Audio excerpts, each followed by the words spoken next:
Hello children, कैसे हैं आप सब। पिछली वीडियो में मैंने आपको कक्षा 5वीं की हिंदी पाठ्य पुस्तक रिमझिम का पहला पाठ राख की रस्सी पढ़ाया था। उस वीडियो में हमारा यह पाठ पूरा नहीं हो पाया था, तो आज की हम वीडियो में इस पाठ को पूरा करेंगे और इससे संबंधित प्रश्नों को हल करेंगे। ठीक है, मैं आशा करता हूँ कि आप सभी ने उस वीडियो को बहुत अच्छे से सुना होगा और किसी भी तरीके की कोई परेशानी आए तो मैंने आप सबसे कहा था कि मुझे व्हाट्सएप पर सेंड कर सकते हैं अपनी प्रॉब्लम लिखकर या ऑडियो में, या फिर इस वीडियो के कमेंट बॉक्स में आप अपना क्वेश्चन छोड़ सकते हैं। तो आइए हम देखते हैं, अपना चैप्टर शुरू करते हैं।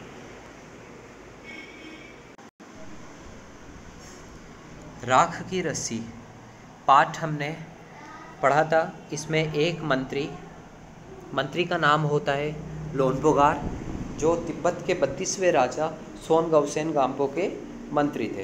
ठीक है, इस पाठ में हमने पढ़ा कि मंत्री बहुत सुकून से अपनी ज़िंदगी को गुजार रहे थे और अपनी हाजिर जवाबी और होशियारी के लिए वह दूर दूर तक मशहूर थे। लेकिन उनको एक ही परेशानी थी कि उनका एक बेटा था जो बहुत ही ज़्यादा भोला था, बिल्कुल होशियार नहीं था और बहुत ज़्यादा सीधा था। तो इसी वजह से उन्होंने एक बार सोचा कि क्यों ना मैं अपने बेटे को शहर भेजता हूँ 100 भेड़ों को लेकर। ठीक है, उन्होंने अपने बेटे से कहा कि बेटा शहर जाओ, ये 100 भेड़ें लो और जब शहर से लौटो तो अपने साथ 100 जौ के बोरे लेकर आना। भेड़ों को मारना मत, भेड़ों को बेचना मत, भेड़ों को भी वापस लेकर आना और 100 बोरे भी। अब कैसे तुम्हें कमाने हैं 100 जौ के बोरे या क्या करना है ये तुम्हें खुद देखना है, और बिना जौ के बोरों के आए तो तुम्हें घर पर घुसने नहीं दिया जाएगा। इस तरह से लोनपोगार ने अपने बेटे से कहा और उसको भेज दिया। फिर हमने आगे पढ़ा था कि बेटा बहुत ज़्यादा परेशान था।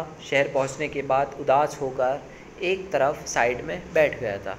तब एक लड़की वहां पर आई जिसने उसकी मदद करी। लड़की ने कहा कि क्यों परेशान हो। वह उस लड़के ने अपनी पूरी बात सुनाई कि ऐसा ऐसा हुआ है, मेरे पिता ने मुझे ऐसा कहा है। तो लड़की ने कहा परेशान होने की क्या बात है, मैं तुम्हारी परेशानी को सॉल्व कर देती हूँ, हल कर देती हूँ।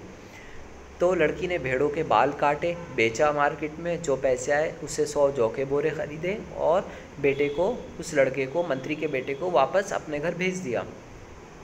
जब मंत्री ने देखा, पूरी बात सुनी, तो मंत्री खुश नहीं हुआ। तो मंत्री ने फिर से दोबारा से उन्हीं भेड़ों को भेजा, बेटे को दिया और बेटे को शहर में भेज दिया। बेटे से कहा कि वापस तुम 100 जौ के बोरों के साथ ही आना। ठीक है, अब फिर बेटा परेशान था, लेकिन उसे उम्मीद थी कि वह लड़की दोबारा से उसकी मदद करने ज़रूर आएगी। ठीक उसी तरह हुआ। लड़की वहाँ पर आई और उसने फिर उसकी मदद करी। लड़की ने भेड़ों के सींग काट कर मार्केट में बेच दिए। जो पैसे उन सींगों से मिले उसने जौ के 100 बोरे ख़रीदे और लड़के को दे दिए। लड़का खुश था बहुत और अपने पिता के पास पहुंचा था। आगे हम देखते हैं, पढ़ते हैं दोबारा से। ठीक है, तो यहाँ देखते हैं हम, भेड़े और जौ के बोरे पिता के हवाले करते हुए लोनपोगार का बेटा खुश था। उसने विजयी भाव से सारी कहानी कह सुनाई। सुनकर लोनपोगार बोले, उस लड़की से कहो कि हमें 9 हाथ लंबी राख की रस्सी बनाकर दे। उनके बेटे ने लड़की के पास जाकर पिता का संदेश दोहरा दिया। लड़की ने एक शर्त रखी, मैं रस्सी तो बना दूंगी मगर तुम्हारे पिता को वह गले में पहननी होगी। लोनपोगार ने सोचा ऐसी रस्सी बनाना ही असंभव है, इसलिए लड़की की शर्त मंजूर कर ली। हमने यहाँ तक अपनी पिछली वीडियो में पढ़ा था। तो आइए हम समझते हैं कि मंत्री ने क्या शर्त रखी और उस लड़की ने क्या शर्त रखी। मैंने आप सभी से कहा था कि इस पर आप चर्चा करना, इसके बारे में आप सोचना कि किस तरीके से रस्सी बनाई जा सकती है। ठीक है, तो मंत्री ने क्या कहा। मंत्री ने कहा कि उसे एक राख की रस्सी बनानी है। ठीक है, मंत्री ने क्या कहा कि राख की रस्सी बनानी है। अब लड़की तैयार हो गई। लड़की ने तैयार होकर कहा कि मैं राख की रस्सी तो बना दूंगी, लेकिन अपने पिता से कहना कि वह उसको पहनकर दिखाए। तो अब मंत्री ने सोचा कि राख की रस्सी तो बनाना संभव ही नहीं है, तो पहनने की तो बहुत दूर की बात। ठीक है, जब वह बना ही नहीं पाएगी तो मुझे पहनने की ज़रूरत ही नहीं पड़ेगी, तो मैं शर्त जीत जाऊंगा और वह लड़की हार जाएगी। ठीक है, लेकिन लड़की की शर्त उन्होंने फिर मंजूर कर ली थी, क्योंकि उन्हें लग रहा था कि ये संभव नहीं है, पॉसिबल नहीं है। आप और हम क्या सोचते हैं? आप और हम यही सोचेंगे कि राख से कैसे रस्सी बन पाएगी, नहीं बन पाएगी ना। ठीक है, राख से। तो आगे देखते हैं कि लड़की ने क्या करा। अगले दिन लड़की ने 9 हाथ लंबी रस्सी ली, उसे पत्थर के सिल पर रखा और जला दिया। 9 हाथ लंबी रस्सी ली। रस्सी 9 हाथ लंबी क्यों ली? क्योंकि मंत्री ने कहा था 9 हाथ लंबी रस्सी चाहिए। अब उसे पत्थर के सिल पर रखा। सिल का मतलब होता है एक पत्थर का पीस। ठीक है, एक फ्लैट सरफेस एक पत्थर की, उसके ऊपर उसने रस्सी रखी और उसे जला दिया। देखो लड़की ने कितनी समझदारी से काम लिया। राख क्या होता है? एक पाउडर के फॉर्म में होती है। जैसे मैं आपको कहता हूँ कि आप मुझे राख की रस्सी बनाकर दो, तो आप राख को जैसे ही टच करोगे तो हाथ में पकड़ में आएगी नहीं, क्योंकि पाउडर है, वो फिंगर्स पे लग जाएगी और बाकी हाथ में नहीं आएगी। आप यह एक्टिविटी अपने घर पे कर सकते हो। सभी के घर पर आटा होगा। आटा क्या? जिससे हम रोटी बनाते हैं। ठीक है, एक प्लेट में या एक बाउल में आप आटा लेना। ठीक है, उस आटे को आप रस्सी का शेप देने की कोशिश करना।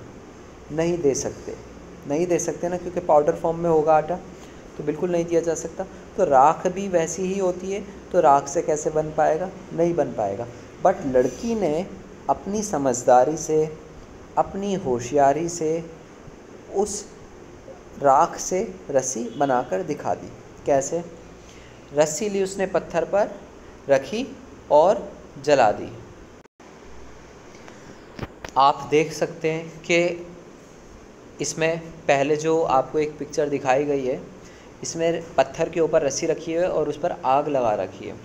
अब लड़की ने पत्थर के ऊपर रस्सी रखी और उस पर आग लगा दी। अब आग से की वजह से रस्सी पूरी तरह से जल गई और क्या रह गया? राख। अब देखो राख भी उसी शेप में आई है, बिल्कुल रस्सी के शेप में। तो क्या बन गई है? राख की रस्सी बन गई ना। अगर नॉर्मल रस्सी को जला के फिर उसकी राख को उठा के रस्सी बनाया जाता तो नहीं बन पाती, क्योंकि हम राख को नहीं पकड़ सकते, शेप नहीं दे सकते। तो इसीलिए लड़की ने क्या करा? पहले रस्सी को पत्थर के ऊपर रख दिया और उसको जला दिया। अब ये राख की रस्सी बन गई। आगे देखते हैं लड़की ने क्या करा। रस्सी जल गई, मगर रस्सी के आकार की राख बच गई। रस्सी जल गई और उसके आकार की राख, उसके शेप की, आकार होता है शेप की, राख बच गई। इसे वह सिल समेत लोनपोगार के पास ले गई। सिल को उठाया, उस पत्थर के पीस को उठाया और लोनपोगार के पास ले गई और उसे पहनने के लिए कहा। लोनपोगार से कहा कि मंत्री जी आप इस रस्सी को पहन कर दिखाइए, मैंने अपनी शर्त पूरी कर दी है, मैंने राख से रस्सी बना दी है, अब आपका नंबर है, आपकी टर्न है, आप इस राख की रस्सी को पहनिए। लोनपोगार रस्सी देखकर चकित रह गए। लोनपोगार चकित रह गए कि इस लड़की ने कितनी समझदारी से रस्सी बना ली। ठीक है,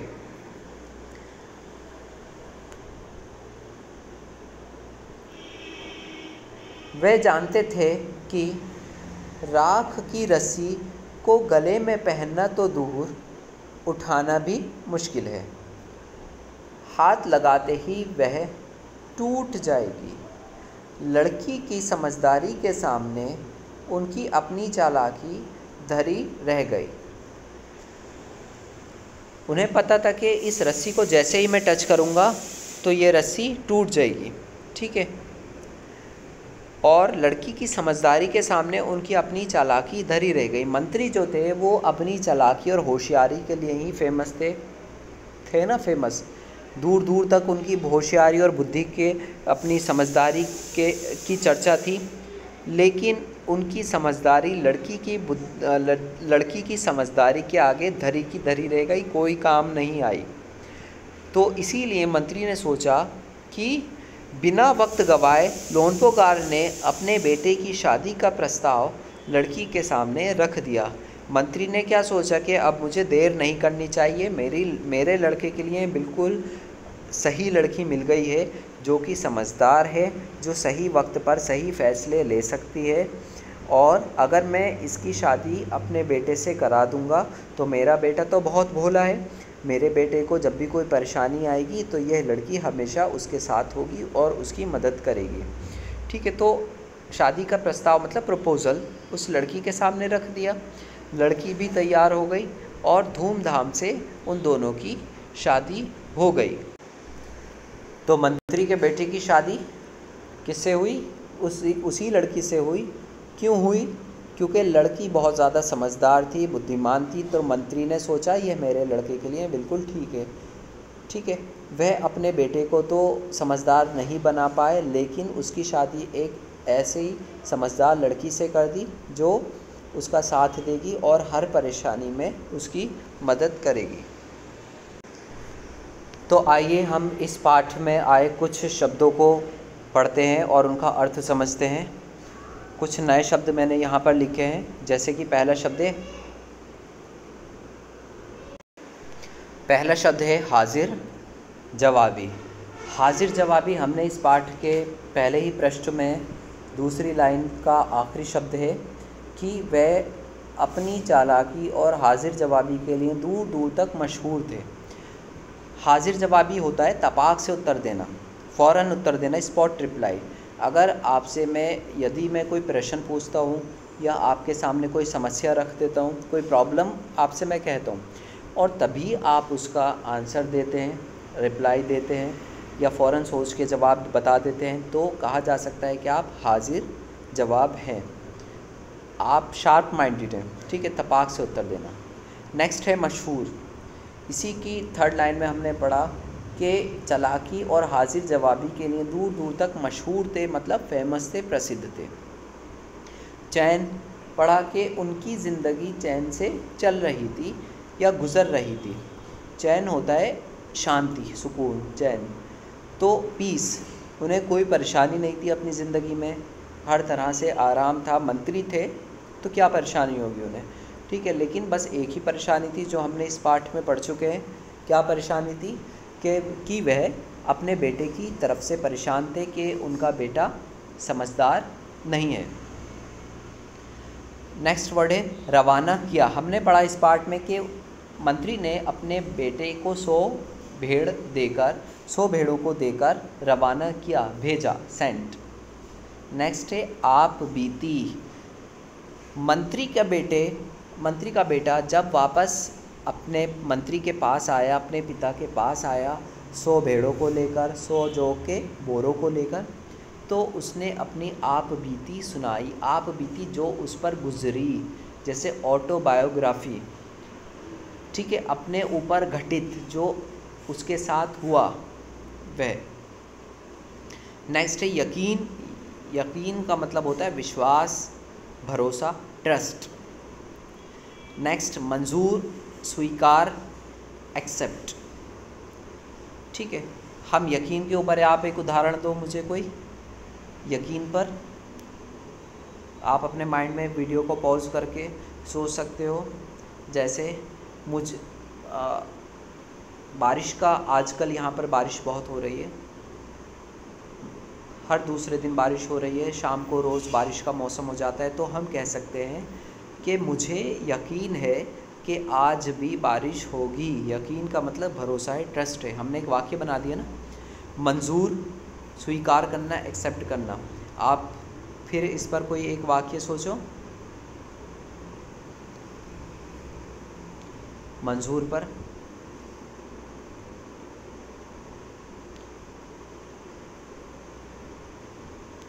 सोच लिया आप सबने? स्वीकार करना, मंजूर का अर्थ होता है स्वीकार करना, एक्सेप्ट करना। हम अपनी डेली हमारी अपनी भाषा में रोज़ मंजूर और स्वीकार जैसे शब्दों का प्रयोग करते हैं। जैसे मुझे ये आपकी बात मंजूर है, ठीक है। या आप मार्केट में गए कोई कुछ सामान ख़रीदने के लिए, ठीक है। आपने दुकानदार ने, जो शॉपकीपर होता है, उसने कहा ये चीज़ 2000 की है, ठीक है। 2000 मतलब 2000। आपने कहा कि नहीं, मुझे 2000 तो ज़्यादा लग रहे हैं, मुझे ये आप 1900 रुपये में दे दो। 1900 कितना होता है? 1900। 19 मतलब 19, 100 मतलब 100। 1900 रुपये में दे दो। तो दुकानदार ने कहा, दुकानदार मतलब शॉपकीपर, के मुझे मंजूर है, मतलब डील डन, स्वीकार किया, ठीक है, एक्सेप्ट।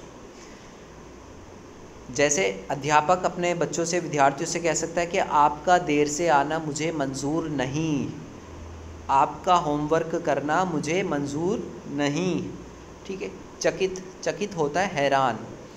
हैरान का मतलब एस्टॉनिश, सरप्राइज, ठीक है। एस्टॉनिश और सरप्राइज़ हम कहते हैं, जैसे हैरान आप हो जाते हो, सरप्राइज़ हो जाते हो, ठीक है। या आपके घर पर कोई आपका रिलेटिव आया, ठीक है, बहुत दिनों बाद, आपको बिना कॉल किए, बिना इन्फॉर्म किए, तो आप क्या हो गए? आप हैरान हो गए, चकित हो गए अपने रिश्तेदार को अपने दरवाजे पर, अपने गेट पर देखकर।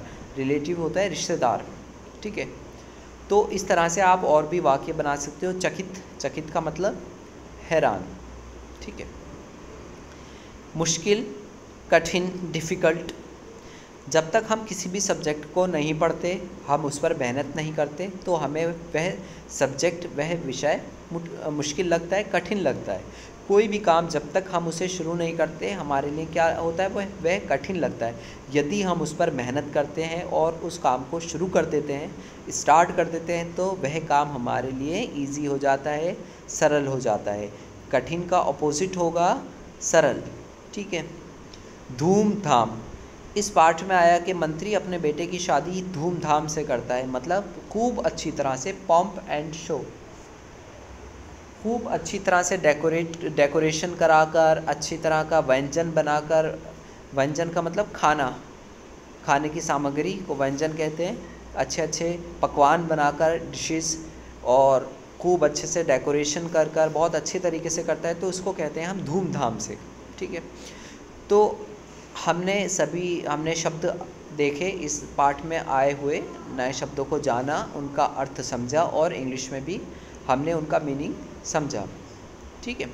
जैसे हाजिर जवाबी पर आप कोई उदाहरण बनाइए, मैं आपको बताता हूँ, ठीक है। जैसे निरिपेन बहुत समझदार और बुद्धिमान बच्चा है, वह हाजिर जवाब है, मतलब तपाक से उत्तर दे देता है, ठीक है। हम कह सकते हैं किसी भी ऐसे बच्चे के लिए हम इस शब्द का यूज़ कर सकते हैं जो बहुत होशियार हो, पढ़ाई में मेहनत करता हो और कक्षा में उत्तर देता हो, ठीक है। मशहूर, फेमस, ठीक है। फेमस के लिए आप कोई भी सेंटेंस ले सकते हो, जैसे मेरे पास वाली मिठाई की दुकान की गुलाब जामुन बहुत मशहूर है, ठीक है। या मेरे पास की एक मिठाई वाले के लड्डू बहुत मशहूर हैं। और आप नेक्स्ट है चैन, ठीक है। चैन होता है शांति, ठीक है। हर इंसान, हर व्यक्ति यही चाहता है कि उसकी ज़िंदगी चैन से, शांति से या सुकून से गुज़रे। रवाना किया, ठीक है। रवाना करना का मतलब भेजना, ठीक है। मम्मी ने बच्चों का लंच बॉक्स तैयार करके उनको दिया और उन्हें स्कूल के लिए रवाना किया, ठीक है। ये हमने नए शब्द पढ़ लिया और उनका अर्थ भी समझ लिया। अब हम इस पाठ में आए कुछ प्रश्नों पर चर्चा करते हैं, ठीक है। इन प्रश्नों के माध्यम से पूरा पाठ आपका अच्छे से रिवाइज हो जाएगा और आप खुद भी आंसर दे पाएंगे। ठीक है, तो हमने लिखा है लघु प्रश्न। लघु का मतलब होता है शॉर्ट आंसर्स। ठीक है, मैंने ज़्यादातर इसमें शॉर्ट आंसर्स लिए हैं और 2 या 3 इसमें दीर्घ प्रश्न भी होंगे, दीर्घ उत्तर वाले प्रश्न जिसका आंसर थोड़ा सा लंबा होगा। ठीक है, तो पहला प्रश्न है, तिब्बत के 32वें राजा कौन थे? ठीक है, बहुत ही सरल इसका उत्तर है, सिंपल आंसर है। तो उत्तर पढ़ते हैं हम। तिब्बत के 32वें राजा सोनगाव सेन थे। यहाँ पे देखिए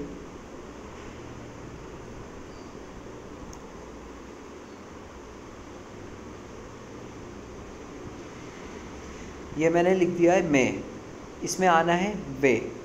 ठीक है, 32वें राजा सोनगाव सेन थे। वे कैसे लिखा जाएगा? ये हो गया वे।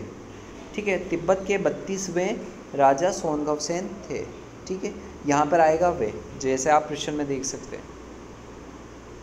ठीक है, लोनपोगार तिब्बत के 32वें राजा सोनगाव सेन के दरबार में क्या थे? हमने लोनपोगार पर ये पूरा चैप्टर पढ़ा है, तो कौन थे वो दरबार में? तो लोनपोगार राजा सोनगाव सेन के दरबार में मंत्री थे, मिनिस्टर थे वहाँ पर। ठीक है, आगे प्रश्न 3, लोनपोगार किस बात के लिए प्रसिद्ध थे?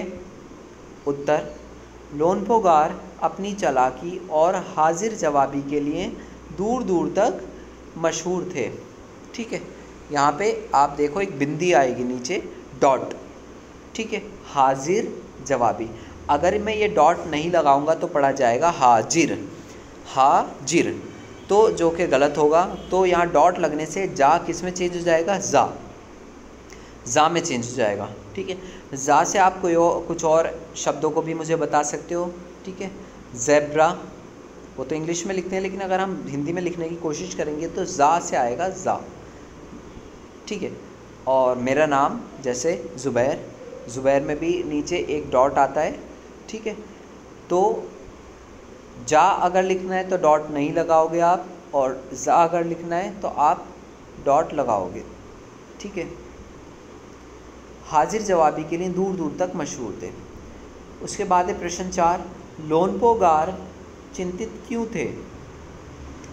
लोनपोगार चिंतित थे क्योंकि उनका बेटा बहुत भोला था। आप सभी इन प्रश्नों को अच्छे से समझ चुके हो, आप सभी को इनके उत्तर पता है। मैंने इस पार्ट में कई बार आपको हर लाइन को बहुत अच्छे तरीके से समझाया है, जिससे आपको सभी कुछ क्लियर हो गया होगा और आप आसानी से उत्तर दे सकते हैं। लोनपोगार चिंतित क्यों थे? मैंने कई बार बताया है आपको। लोनपोगार चिंतित थे क्योंकि उनका बेटा बहुत भोला था। भोला क्या होता है? भोला, भोला होता है बिल्कुल इनोसेंट। ठीक है, ठीक है, और जो भोला नहीं होगा चालाक, समझदार। ठीक है, आगे देखते हैं हम प्रश्न 5, लोनपोगार ने अपने बेटे को 100 भेड़ें देते हुए क्या आदेश दिया?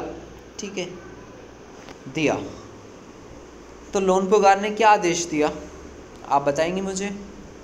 हमने कई बार पढ़ा है, उत्तर देखते हैं। लोनपोगार ने अपने बेटे को 100 भेड़ें देते हुए कहा, तुम इन्हें लेकर शहर जाओ, मगर इन्हें मारना या बेचना नहीं, इन्हें वापस लाना 100 जौ के बोरों के साथ, वरना मैं तुम्हें घर में नहीं घुसने दूंगा। ठीक है, यह बात मंत्री ने बोली। हम सभी पढ़ चुके हैं कि मंत्री ने कहा था अपने बेटे से कि ये 100 भेड़ें लो और इन भेड़ों को लेकर शहर जाओ, इन्हें मारना नहीं है, किल नहीं करना, सेल नहीं करना, वापस में जब आओगे तो भेड़ों के साथ 100 जौ के बोरों को लेकर आओगे। ठीक है, प्रश्न 6, शहर में लोनपोगार के बेटे की मदद किसने की? लड़की ने करी, हमें पता है। पढ़ते हैं उत्तर, शहर में लोनपोगार के बेटे की मदद एक लड़की ने की। नेक्स्ट है, पहली बार लड़की ने लोनपोगार के बेटे की मदद किस प्रकार की? आपको पता है लड़की ने 2 बार मदद की थी। ठीक है, तो पहली बार किस तरह से करी थी, हम उत्तर में देखते हैं। ठीक है, पहली बार लड़की ने भेड़ों के बाल उतारे और उन्हें बाज़ार में बेच दिया। जो रुपए मिले उनसे जौ के 100 बोरे ख़रीद कर उसे घर वापस भेज दिया। ठीक है, तो मतलब भेड़ों के बाल कटिंग करी और बालों को कटिंग करने के बाद उसने उन बालों को बेचा, पैसे मिले तो जौ के बोरे ख़रीदे और उसको वापस भेज दिया। प्रश्न नंबर 8, दूसरी बार लड़की ने लोनपोगार के बेटे की मदद किस प्रकार की? दूसरी बार लड़की ने भेड़ों के सींग काटकर बाज़ार में बेच दिए। जो रुपए मिले उनसे 100 बोरी जौ खरीदकर उसे घर वापस भेज दिया। ठीक है, नेक्स्ट क्वेश्चन देखते हैं। दूसरी बार भेड़ों और जौ के बोरे देने के बाद पिता ने बेटे को क्या करने के लिए कहा? पिता ने कहा कि उस लड़की से कहो कि हमें 9 हाथ लंबी रस्सी की राख की रस्सी बना कर दे। तो प्रश्न क्या है? प्रश्न है, दूसरी बार भेड़े और जौ के बोरे देने के बाद पिता ने अपने बेटे को क्या करने के लिए कहा? ठीक है, पिता ने अपने बेटे को करने के लिए, अब बेटे के लिए कोई टास्क नहीं दिया। पिता ने क्या कहा? अब ये टास्क दिया उस लड़की के लिए। ठीक है, क्योंकि पिछली 2 बार से लड़की ही मदद कर रही थी, उसका बेटा कुछ नहीं कर रहा था। तो अब पिता ने उस लड़की से कहा कि 9 हाथ लंबी राख की रस्सी एक रस्सी बनाकर दिखाओ। प्रश्न 10 देखते हैं। लड़की ने राख की रस्सी बनाने के लिए क्या शर्त रखी? लड़की ने राख की रस्सी बनाने के लिए शर्त रखी कि लोनपोगार को वह रस्सी गले में पहननी होगी। सबको पता है ये वाली बात। प्रश्न 11, लड़की ने राख की रस्सी कैसे बनाई? लड़की ने 9 हाथ लंबी रस्सी ली, उसे पत्थर के सिल पर रखा और जला दिया। रस्सी जल गई मगर रस्सी के आकार की राख बच गई। प्रश्न 12, क्या लोनपोगार राख की रस्सी को गले में पहन पाए? उत्तर, लोनपोगार उस रस्सी को गले में नहीं पहन पाए। पहनना तो दूर से उठाना भी मुश्किल था। ठीक है, लोनपोगार उस रस्सी को नहीं पहन पाए, पहनना तो बहुत दूर की बात है, उन्हें उसे उठाना भी मुश्किल था। प्रश्न 14 देखेंगे, 13 देखेंगे। पहले, आपको वह लड़की कैसी लगी आप मुझे बताइए। हमें वह लड़की बहुत समझदार लगी। ठीक है। प्रश्न 14, क्या लोनपोगार की चिंता दूर हुई? हाँ, लोनपोगार की चिंता अब दूर हो गई थी क्योंकि उनके बेटे को एक समझदार जीवन साथी मिल चुकी थी। समझदार मतलब एक बुद्धिमान, इंटेलिजेंट जीवन साथी मिल चुकी थी, इसलिए उनकी परेशानी दूर हो गई थी। प्रश्न 15, अगर लोनपोगार के बेटे की शादी उस लड़की से ना होती तो क्या होता? ठीक है,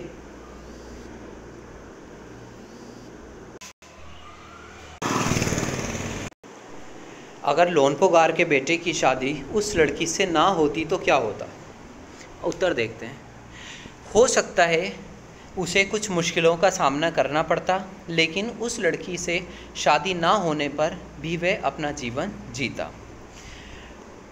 हो सकता है, क्या है इसका उत्तर? कि उस लड़की से शादी नहीं हुई होती तो उसे मुश्किलों का सामना करना पड़ता। जैसे एक पिता ने उसके सामने एक समस्या रखी थी जौ के बोरे कमा कर लाने की, जो वह अपनी बुद्धि से, अपनी समझदारी से नहीं कर पाया। तो इसी तरीके की परेशानी उसकी ज़िंदगी में, उसके जीवन में आ सकती थी। लेकिन उस लड़की से शादी अगर नहीं होती तब भी उसका जीवन चलता, बट कुछ मुश्किलें, कुछ परेशानी आती। उस लड़की से शादी होने के बाद उसके जीवन में आने वाली मुश्किलें थोड़ी आसान हो जाएंगी और वह लड़की उसकी मदद कर पाएगी। आगे देखते हैं। प्रश्न 16, जौ एक तरह का अनाज है जिसे कई तरह से इस्तेमाल किया जाता है। इसकी रोटी बनाई जाती है, सत्तू बनाया जाता है और सूखा भूनकर भी खाया जाता है। अपने घर में और स्कूल में बातचीत करके कुछ और अनाजों के नाम पता करो। तो जौ का मैंने आपको एक फ़ोटो दिखाया था। जौ क्या होता है, उसका आटा भी बनाया जाता है, उसको पीस कर, ठीक है, रोटी बनाई जाती है और खाया जाता है। सत्तू बनाया जाता है। सत्तू का मतलब उसमें थोड़ी सी शुगर ऐड करते हैं, पानी में मिलाते हैं, ठंडे पानी में, और शरबत की तरह से, ड्रिंक की तरह से पिया जाता है। गर्मियों में ये बहुत ज़्यादा अच्छा होता है सेहत के लिए, हमारी हेल्थ के लिए, ठीक है, हमें ठंडा रखता है, ठीक है। और जौ को सूखा भून कर भी खाया जाता है, ठीक है। अब हम कुछ और अनाजों के नाम देखते हैं, ठीक है। ये आ गया जौ, जो आपको फ़ोटो में दिखा है, बार्ले हम इसको कहते हैं, BARLEY, ठीक है, जौ। वीट, गेहूँ, जिसकी रोटी बनती है, चपाती बनती है, ठीक है। गेहूँ, ये आपको गेहूँ दिख रहे हैं, और बराबर दूसरे बॉल में दिख रहा है उसका आटा बना हुआ, उसको पीस कर जो बना आटा, ठीक है। इसमें से गेहूँ निकलते हैं, निकल के ऐसे हो गए, और इसको पीस लेंगे तो इस तरीके से आटा बन जाएगा। कॉर्न, मक्का, ये भी अनाज है, ठीक है, जिसको हम भुट्टा कहते हैं। इसके दाने हैं, इसके दानों को भी सुखाकर पीसकर आटा बनाया जाता है। ज्वार, ज्वार भी एक तरह का अनाज है, इसका भी इसी तरह से इस्तेमाल किया जाता है। उसके बाद है बाजरा, पियर मिलेट, ठीक है। छोटे छोटे होते हैं ये, डार्क कलर होता है इनका, थोड़ा सा डार्क ग्रीन सा कलर होता है इनका, ठीक है। ये बहुत ज़्यादा गर्म होते हैं। विंटर सीज़न में ये खाने लाभदायक हैं, और बर्ड्स इनको खाती हैं, जैसे पिजन हो गया, कबूतर हो गया, या बर्ड्स होती हैं, उनको भी डाला जाता है, इसे बहुत शौक़ से खाते हैं। और इसको पीस कर आटा बनाया जाता है, और गाँवों में, घरों में इस्तेमाल किया जाता है। उस आटे से रोटियां बनाई जाती हैं। चना, ग्राम, जिसको यहाँ पे कडला कहते हैं, कडला, ठीक है, ग्राम, चना, इसका भी, इसकी सब्ज़ी भी बनाई जाती है, और भी इसका बहुत कई उपयोग हैं। इसको अगर हम रात को पानी में भिगो कर रख दें और सुबह को उसको खाएं खाली पेट पर, ठीक है, तो इसके बहुत हेल्थ बेनिफिट हैं, हमारी हेल्थ उससे अच्छी रहती है, ठीक है। तो आप सभी ने ये देख लिए, गेहूँ, जौ, चना, बाजरा, ज्वार, मक्का, मैंने यहाँ पर इनके नाम लिख दिए हैं। इसी के साथ हमारा पहला पार्ट, जिसका नाम है राख की रस्सी, पूरा हुआ। और मैं उम्मीद करता हूँ कि आप सभी बच्चों को ये पार्ट बहुत अच्छे से समझ में आया होगा, ठीक है। इस पार्ट से संबंधित अगर आपको कोई परेशानी है, किसी तरह की कोई भी प्रश्न समझ में नहीं आता है, ठीक है, तो आप कमेंट बॉक्स में लिख सकते हैं, ठीक है। मैं उनको रीड करके उनका उत्तर ज़रूर दूंगा, ठीक है। अगली वीडियो में कोशिश करूंगा कि इस पार्ट से संबंधित और कुछ नए प्रश्नों को आपके सामने लेकर आऊं, ठीक है। तो जब तक आप इस वीडियो को रिवाइज़ करिए, अच्छे से पढ़िए और मेहनत करते रहिए। धन्यवाद।